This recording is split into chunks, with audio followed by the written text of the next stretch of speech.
hagaag daawadayaal guriga ra'iisul wasaarihii hore ee dalka Xasan Cali Kheyre ayaa gebi ahaanba wadooyinka laga galay la geeyay ciidan kuwaasi oo diiday dhaqdhaqaaqa iyo isku socodka halkaasi ka jira arrintan ayaa ku soo aadaysa kadib markii si rasmi ah loo xaqiijiyay in madaxweynihii hore ee dalka mudane Sheekh Shariif Sheekh Axmed uu gaaray waqooyiga Muqdisho halkaasi oo uu saldhigtay iyadoo maalinta beriya la filayo in halkaasi uu banaanbaxyadu ka soo raaco warar hore dhaca ayaa hore waxa ay u soo baxeen in Xasan Cali Kheyre isaguna loo xil saaray in banaanbaxyadu uu ka soo raaco degmada Daynile ee gobolka Banaadir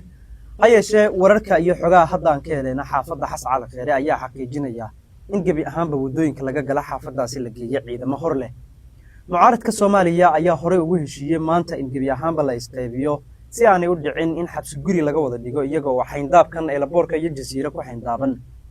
wararka qaarkii waxa ay sheegayaan in xubnaha kale ee iyaguna halkaasi ku sugan ay hadda qorsheynayaan ka hor inta aanay xayndaabkooda ciidan la dhigin ay ka guuraan meel kasta oo qorshuhu yahay inay aadaanna ay waqti hore degaan si maalinta beriya waqti hore ay halkaasi uga soo banaanbaxaan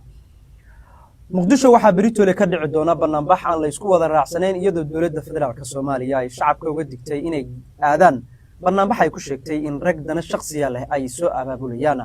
mucaaradka dhankooda waxa ay ku andacoonayaan in banaanbaxan ay ugu heelinayaan shacabka Soomaaliyeed waxayna hore u suubiyeen application ay ugu magac direen ama website ay ugu magac direen hil shacab ka oo ilaa hadda inta la ogyahay iska diiwaan gelisay in ka badan 30,000 oo qofooda muqdisho caawa dadka oo idil waxay indhaha ku hayaan ilaa iyo beritoole sidoo xaal noqon doono aniga oo diirshaana dhacdooyinkaasi ayaan idin soo tabinaya aad baad u mahadsantihiin